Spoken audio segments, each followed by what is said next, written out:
Hello, my name is Dr. Scullin, and I'm going to be conducting a book talk on a picture book today. I've also done one on a novel, so if you'd like to see that one as well, that will also be posted. So I'm going to talk to you today, share a book with you titled Pete and Pickles. Take a look at it. Written by Berkeley Breathed.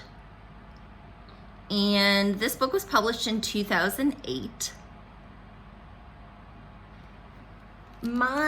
When I taught in South Florida, I had a principal there who's just amazing, and she was very much a literacy curriculum leader. And every month she would buy a book for every one of us in every grade to share as a read aloud with our students. So I picked this one. This is one of my favorite ones that she got for us or bought for us, so I wanted to share it with you. This book, you can see it again, is a long picture book. So picture books are usually about 32 pages. This one I think is over 40. It's a little bit longer. And it is, let me give you an overview about it. So Pete is the pig, and the pig is very set in his ways. His wife passed away, who he loved very, very dearly. And he is just content on living in his house and doing the things that he wants to do. And he considers himself a very perfect pig. Well, as the story continues, he meets someone along the way in a very unexpected way, and I'll read that part to you in a minute. And it goes through the process of them being with each other and how friendships are formed in very unlikely ways, and how living isn't just about yourself, it's about those around you as well. And we can't necessarily isolate ourselves from uncomfortable things all the time, and maybe those uncomfortable things are better for you. So I'm going to read a few pages aloud. So for your book talk, if you do a picture book, you can read a couple pages aloud, you can read one page aloud. That's totally up to you, whatever you think is appropriate. But remember, you also have to explain why you read those pages aloud. Like, what did that mean? Why did you choose them? Okay. So, and I'm also going to try to share these pictures with you after I read them to give you a better idea. Okay.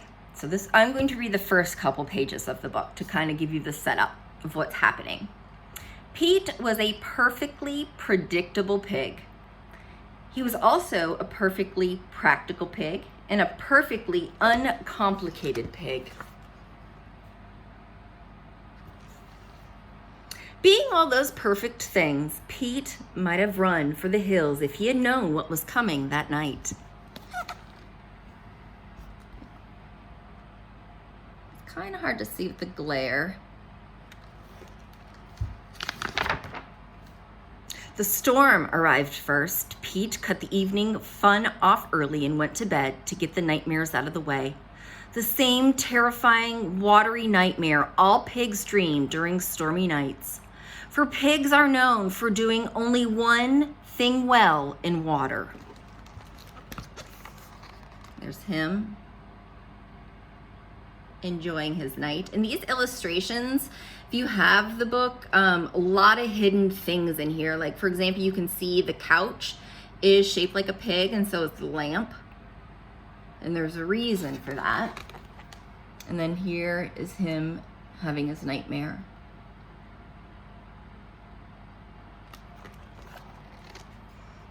So they only do one thing well in water, and that is drowning. That is exactly what Pete dreamt he was doing when a sudden sound woke him.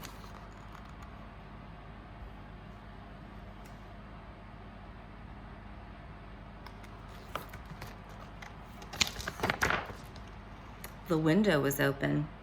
Pete pulled the lamp switch, but nothing happened. He had an odd feeling. Pigs are very smart in this way, that something was a little wrong.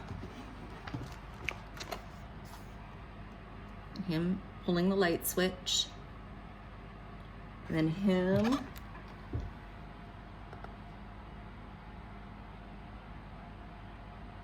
trying to figure out what's wrong.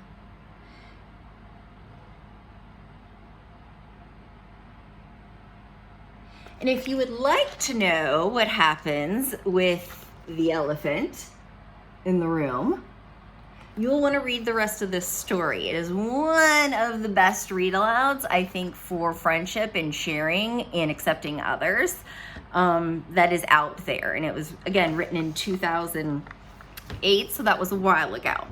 So I highly encourage you to take a look at it. Hopefully you can get it at your library when things open back up. But thank you very much, and I hope you take a look at it.